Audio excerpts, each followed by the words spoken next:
So this is part two of my last few hours before I go to the airport. I made a mistake and touched the phone, and so it shut the video down.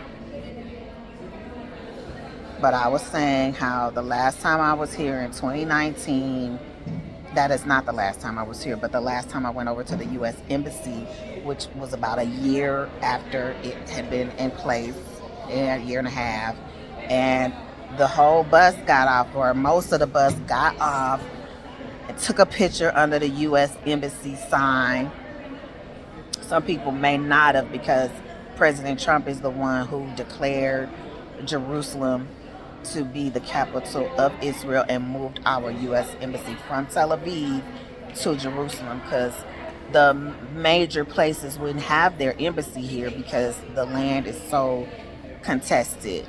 And the U.S. was saying they was going to declare Jerusalem the capital of Israel, but none of the presidents never would. And so, y'all know how President Trump is. He's like, I'll do it. Who go check me, boo? So he did it. And so some people didn't want to get off the bus because they were like, whatever. But none of that stuff don't matter to me, child. I'm like, this is prophecy being fulfilled, okay? And we already know the Bible has Jerusalem as the capital of Israel for about 4,000 years. So it didn't need to be said because the Bible said it. But as far as the political world of today, it needed to be stated by, one of the world leaders or whatever. So now slowly but surely other people are bringing their embassies into Jerusalem instead of having them in Tel Aviv. Anyway, last time we went out there, we took that picture, ain't nobody said a word to us. I get out the car, all these people basically are bum rushing me. Well, ma'am, can I help you? What's going on? All of this. I just want to take a picture up under the symbol, the seal, the U.S. Embassy seal. Turn that camera off. You can't take no pictures over here, no video, blah, blah, all of this stuff. And I had been recording, but as soon as they bum rushed me, then I turned that off.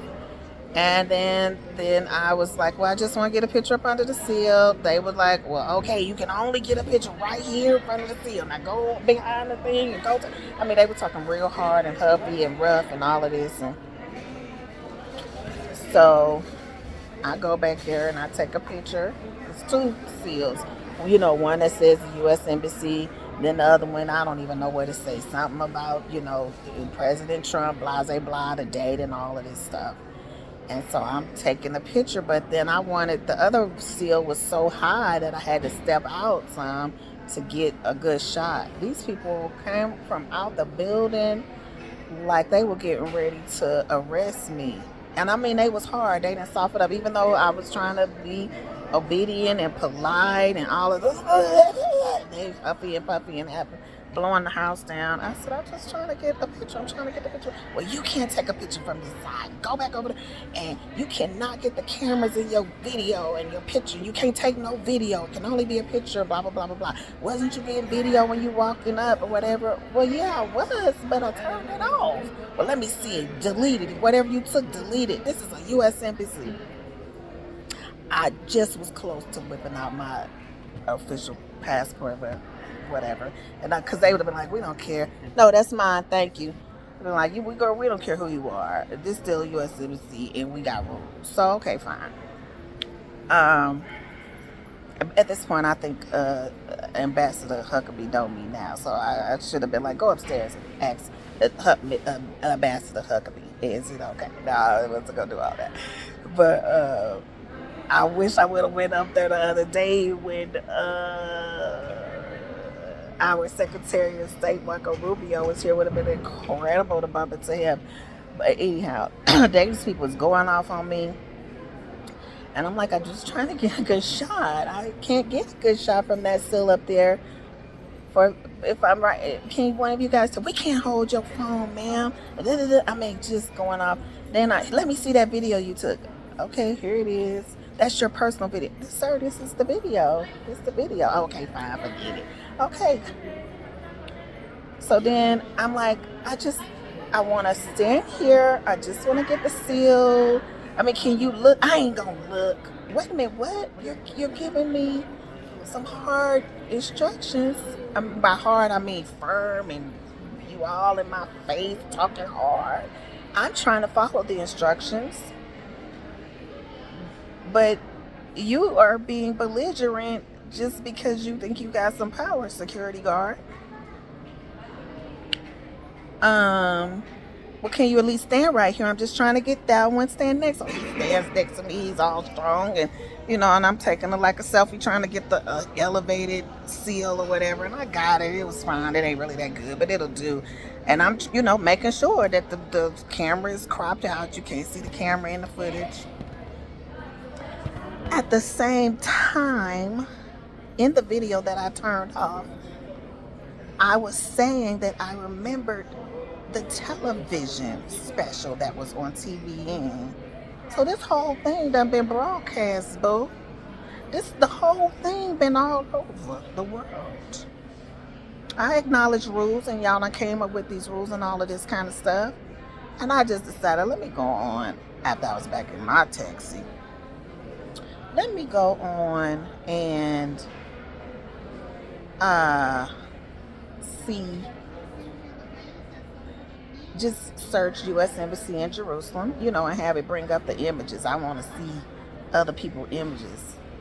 Sir, these cameras in this building is all over the public domain. I know y'all got rules and all the things. I'm going to follow them. I'm doing what you told me to do, but I'm just saying it's all over the public domain, including the cameras. I bet you if I go back and look at our pictures from 2019, them cameras is probably in the village. Okay? I think it's kind of much ado about nothing. Is it the case that you don't want people to know where the cameras are? Y'all in a residential neighborhood. I mean, people is driving around. Anybody can see. I mean, anybody can see where those cameras are. I personally wouldn't have even noticed no cameras if y'all didn't run out the door talking hard and huffy to me in this manner. I wouldn't have never known no cameras was up there. The attention been brought to the cameras because, anyway, they have a job to do. They had somebody to come against, and so they did.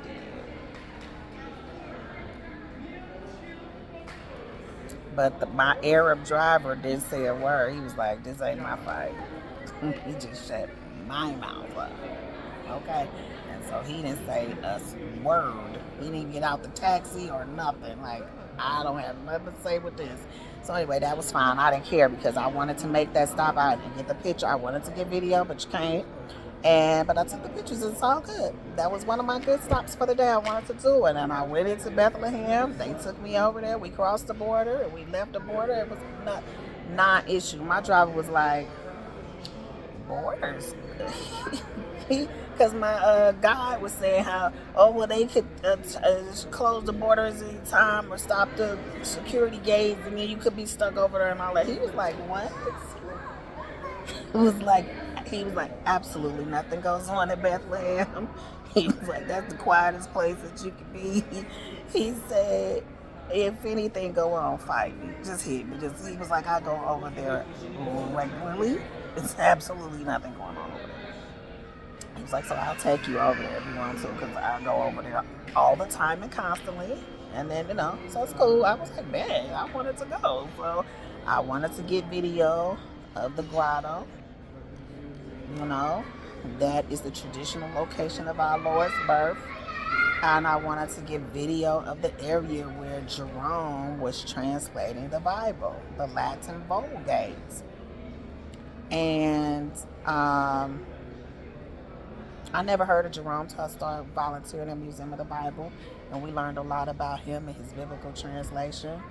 We have a section in the museum, a little video on Jerome, and then we have a Latin Vulgate. And that was the Bible that was used for 1,000 years. His copy that he took 30 or 40 years to translate, right there in a cave in Bethlehem, inside the church of the Nativity. which was established. Well, I don't know if the church was established by Constantine's mom, but certainly around the time that she came, this is the area that local memory had said this is where he was born. This is the location that Jesus was born. And so then, I'm talking about Constantine's mom, Queen Helena or Princess Helena or Baleen or whatever. Constantine's mom, who was a Christian. And was Constantine a Christian is anybody's guess. They say he was because he did so much to move Christianity forward. He's the one that made Christianity legal, but he was kind of a Donald Trump figure. Kind of unhinged and blase blah, but still was doing things. And see, his mother was a Christian, so he was definitely, in my opinion, doing things to satisfy his mother. And so his mother was an avid Christian. She was coming out here. She was finding all of these Jesus-related locations. And then the next thing you know, these churches would pop up to commemorate and care for the area. And so Jerome was there in the 300s, translating the Bible from Hebrew. And if he used the original languages, it would have had to have been Hebrew and Greek. And it's called the Latin Vulgate. And I've only been told that he translated into Latin, but these people here are saying he translated into Aramaic. He's in Bethlehem, so maybe he did an Aramaic translation too, but I don't think the Catholic Church would have went along with that. That don't even sound right. So I'll have to look into that further on my own to see what he's talking about, because I only know about the Latin Vulgate, which after he translated it was in use for 1,000 years. And then other translations, people used his translation for quite a time to translate into other languages from his translation. So rather than them using the original languages, they translated it from his Latin Vulgate. But things have changed over the centuries and all the things, and people do use the original languages now, translation from Hebrew and from Greek. So anyway, I did that. That was amazing. And I started the morning off. Well, I went to Derek Prince gravesite, but then I also went to the Russian Orthodox Church. And that was a hookup too. Chef Faraz, I told him what went on yesterday, how nobody would give me a ride because nobody takes credit cards and all of this stuff, blah, blah, blah. He was like, I could have helped you. Why you didn't let me know? I don't know either, but it didn't occur to me. So,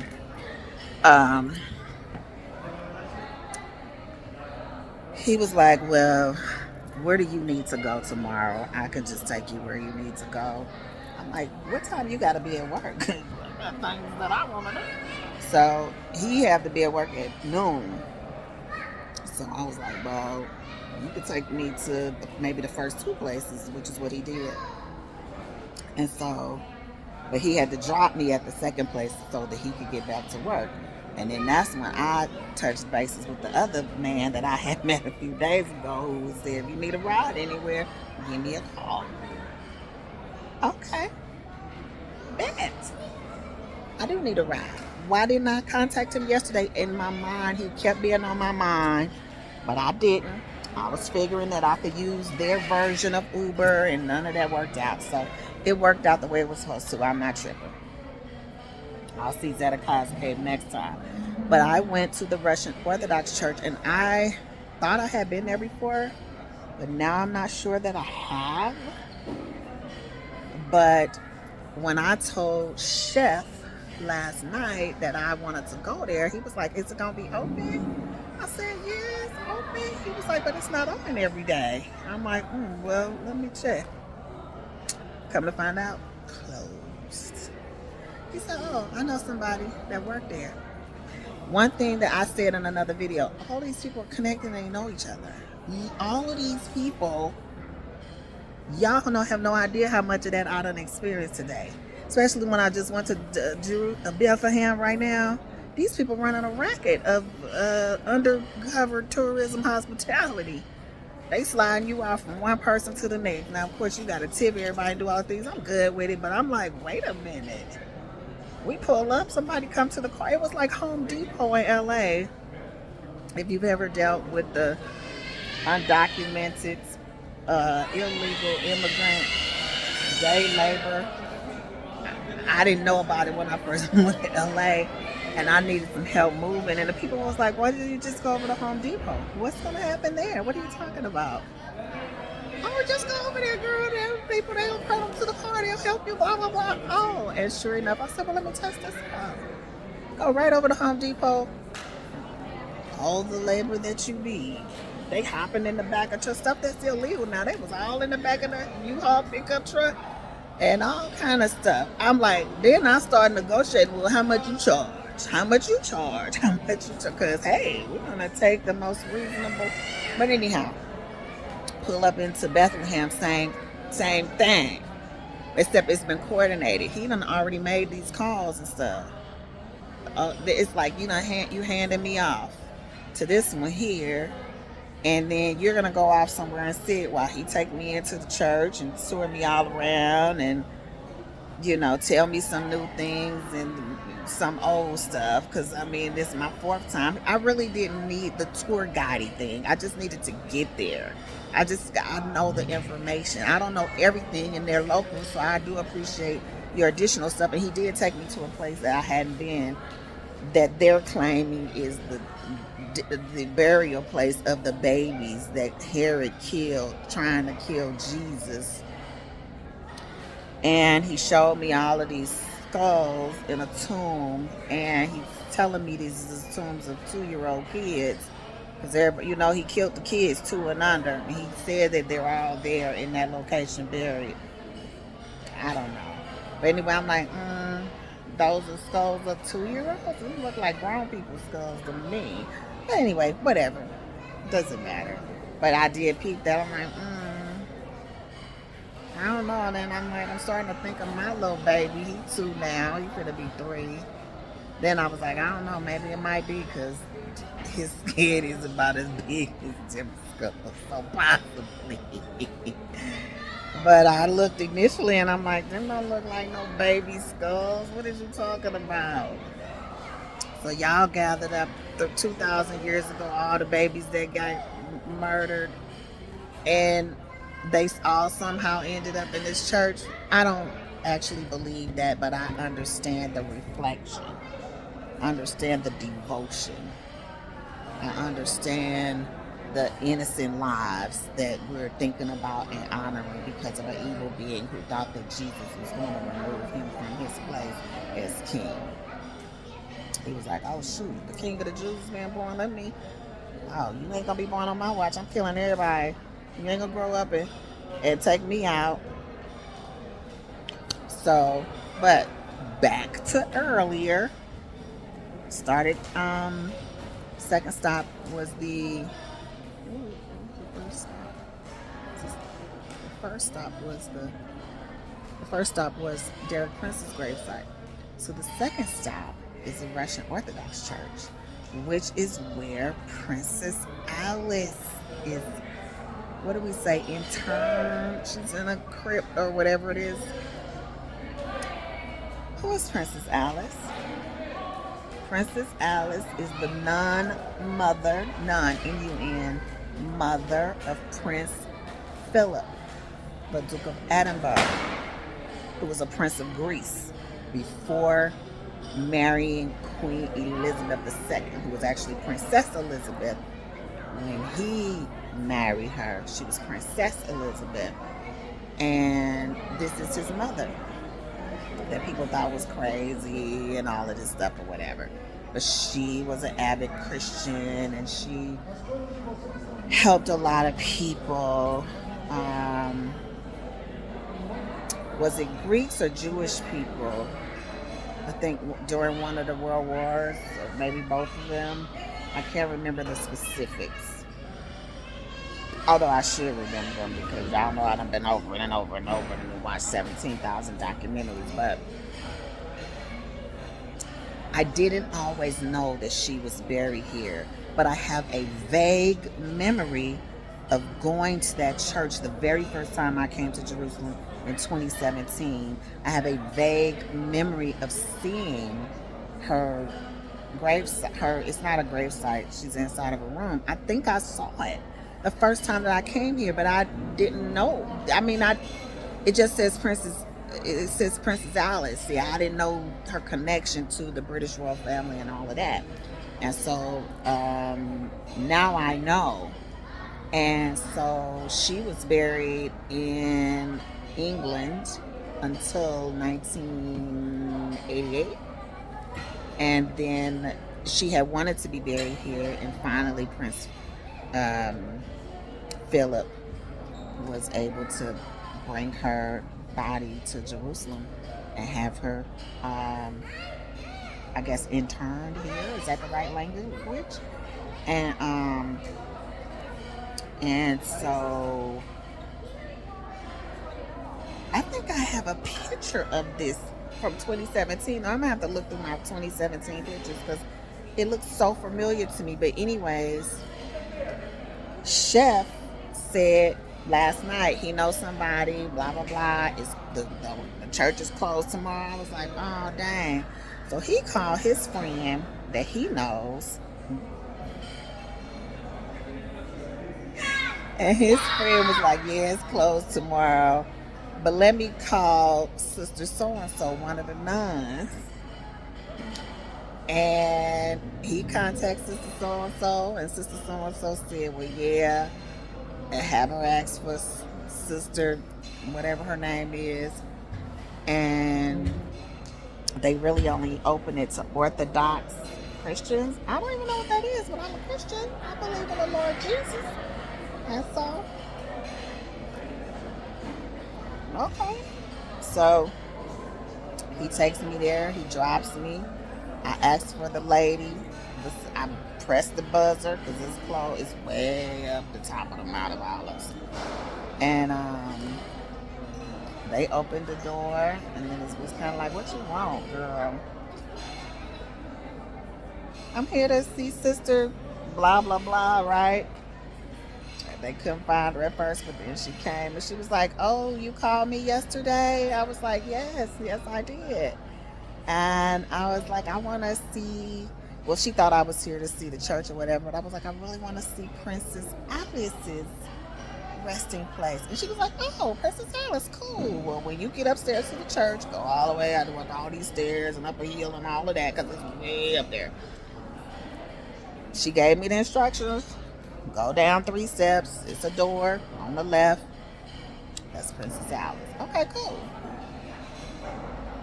I did all of that, huffing and puffing.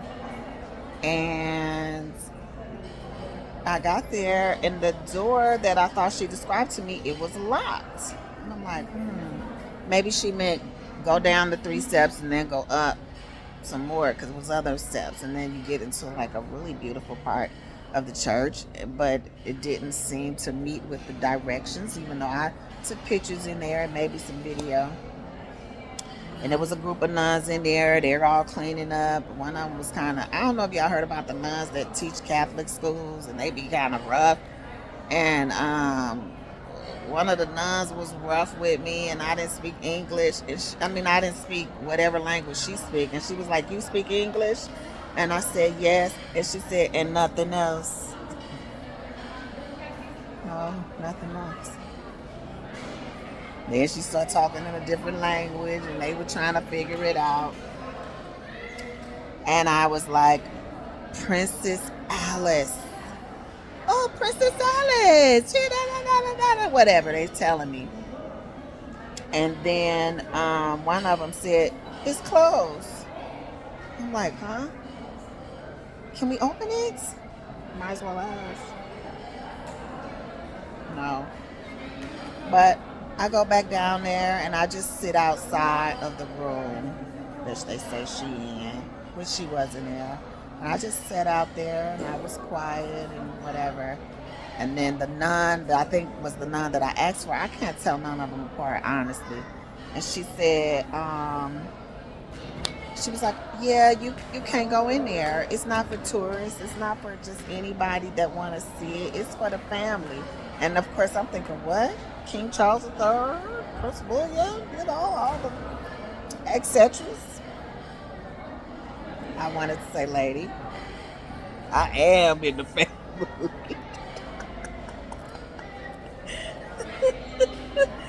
uh, Stephanie, Duchess of Alexandria. So I heard her say that, and I was just like, oh, okay. Because why did you give me directions to get to it and do all of that, and now you coming with this? It's just for the family. I go back over there. I sit down, and one of the ladies, another nun, came. She didn't speak English, but she knew that I wanted to go in there to see Princess Alice. I think she's one of the nuns from upstairs that I had spoken to, and she was saying whatever to me in whatever language, and I was just like, I'm doing this, you know how you do when you don't understand. I'm like, yes, I want to see blah blah blah, whatever. And then I could see she had a key in her right hand, and she opened the door. It was a private room. So I thought that Princess Alice was just in a room in the church, and that if they open the doors to the church, you can go around to the room to see it. But this is completely her own room. These people let me in to Prince Philip's mama's final resting place. Oh my gosh. I was just like, wow. Oh, wow, God. Thank you for this favor, because I really wanted to see it. And, it was just real solemn, saying soft words, saying a prayer. And, they have pictures of her in there, Jesus, artwork and everything. And then they have, she let me take a picture of this too. I have a picture of it. They have the royal family tree in there, and, shows where she fits in the royal family of Britain.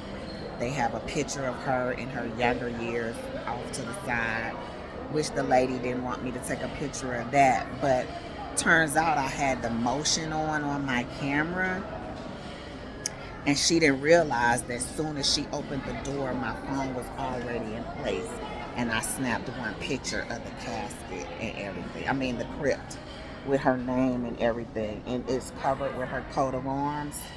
And then, but because motion was on, it has a millisecond of the real picture of Princess Alice that I can press the motion and then probably do a screenshot and capture that picture that's in there. But also I can just go online and find a picture of it as well.